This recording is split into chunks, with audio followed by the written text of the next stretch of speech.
Here with your midweek edition of CNN Student News, I'm Carl Azus. Thank you for watching. One of the biggest stories we covered last year involved Iraq and Syria and the rise of the ISIS terrorist group that took over about a third of those countries. President Obama and congressional Republicans are discussing the U.S. approach to ISIS in the coming year. America is currently leading an international coalition fighting the terrorists in the Middle East. But the U.S. role so far has been limited to airstrikes, drone strikes, and advising other troops on how to fight ISIS. Will that change? Will U.S. ground troops be deployed in direct combat, though the president has said they wouldn't be? One thing experts know the answer to: the battle against ISIS won't end this year. What will the war on ISIS look like in 2015? In a word, tough.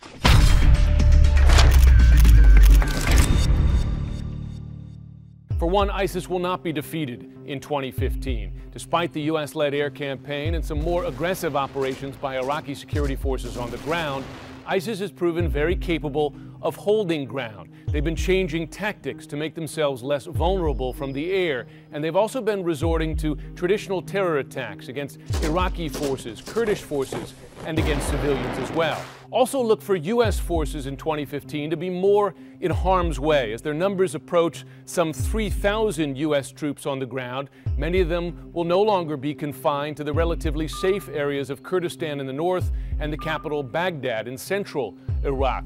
You already have 300 American advisors at al-Assad base in the hotly contested Anbar province, and over the course of the year you'll have many more forward deployed at training centers around the country. Key question in 2015 is, will U.S. commanders ask that American forces be more forward deployed, perhaps as air controllers for airstrikes against ISIS? It's an option that U.S. commanders have said they will not take off the table. Also look in 2015 for Iraqi forces to take more aggressive action, particularly an attempt to retake Mosul, key northern city in Iraq, a key stronghold for ISIS. Iraqi commanders somewhat impatient about when they should go forward with such an operation. U.S. commanders less impatient. They're not sure that Iraqi forces are capable yet of such an ambitious operation. The war against ISIS inside Syria looks even less hopeful. For one, the U.S. and the coalition still have not completed vetting moderate rebels to take on ISIS on the ground there. Two, ISIS proving very good at changing their tactics in Syria as well to make themselves less vulnerable to the U.S.-led air campaign. Also, ISIS opening up new fronts in the war in Syria, including close to Lebanon. From the beginning, U.S. commanders and the president have said that the war on ISIS will be measured in years, not months. That'll become very clear this year, and it'll become very clear that the war will extend far beyond 2015.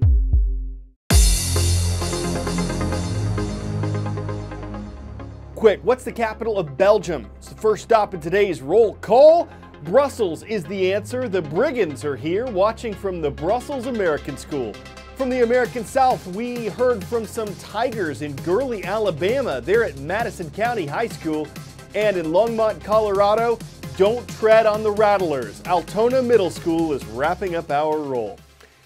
Sitting there at your desk, what can you do to prevent the flu?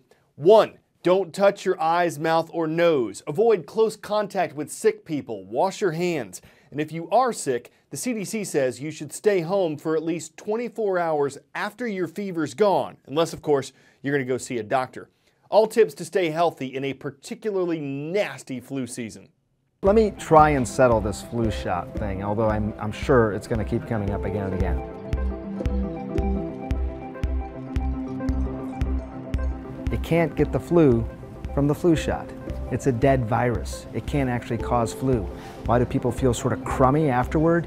It's because the flu vaccine is actually working, making your immune system fire up, get ready, and recognize, if it actually sees the flu, how to kill it.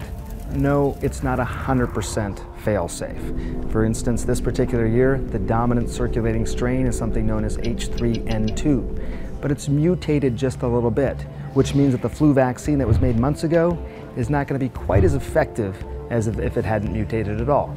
But it's still going to offer a lot of protection, so that you're not going to be as sick, as likely to get sick, or if you do get sick, have a shorter duration.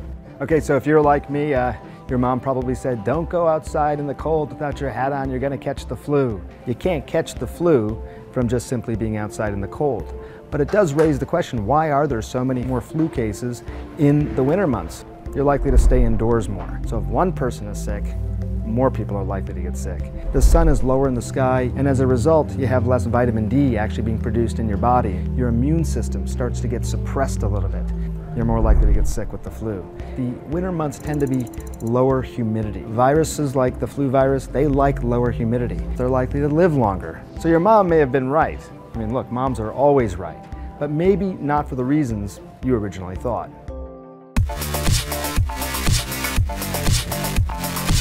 Volcanoes, they're a blast. There are about 1,500 volcanoes on Earth that could be active one day, and that's not counting the ones on the ocean floor. But scientists say only 50 to 60 volcanoes actually erupt in a given year. Now that's random, right? All right, Crazy Horse was the name of a Sioux Indian chief. He was probably born around 1840 in what's now South Dakota. He was a determined warrior who fought to preserve Native Americans' way of life and fought against his people's relocation to reservations. Crazy Horse participated in an ambush of dozens of U.S. soldiers in 1866. He helped defeat George Armstrong Custer at the Battle of Little Bighorn. Crazy Horse became almost mythical in his resistance to white expansion. He was killed in a scuffle with U.S. soldiers after surrendering to them in 1877. Today, his legacy is being carved out in stone. This is truly dedication in stone. This project really has its roots back in 1939. That's when a sculptor from Massachusetts by the name of Korchak Julkowski came here to the Black Hills of South Dakota to work on Mount Rushmore.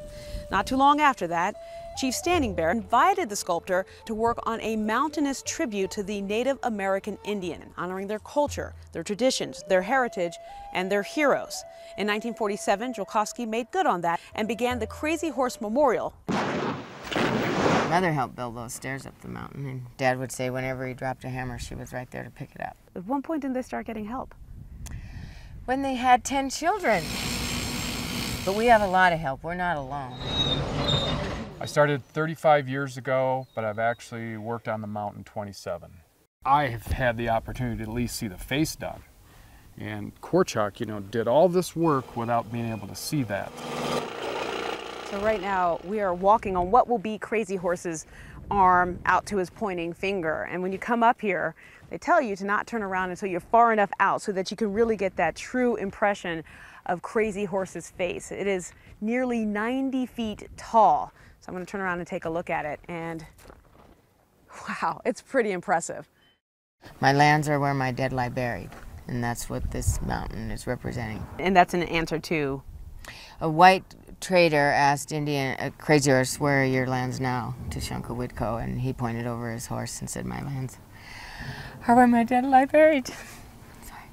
That was a spiteful question, wasn't it?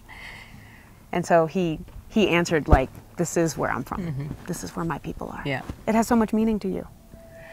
Yep. When all is said and done, it'll be 641 feet long and 563 feet tall. Just up the road is Mount Rushmore. Those 4 presidents' heads are 60 feet tall each. Together, they would fit in just Crazy Horse's head. Mm-hmm. Do you have any idea how long this is going to take? By the time I'm an old lady, it should look pretty good. And I'm not being a smart aleck.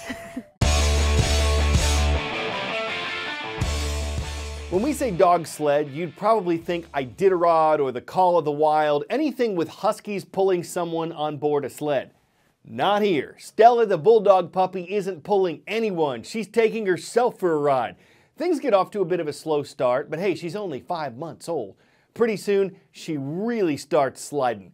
The only thing she needs work on is at the end. Except for the fence at the bottom of the hill, there's just snow stopping her. Some would say allowing her to hit the posts was indefensible, but she was bullish, dogligent, and doggedly dog-termined to hot dog down to a dog-cisively incredible undog-taking. It's all downhill when you go to the dogs. For CNN Student News, I'm Carl Lazus.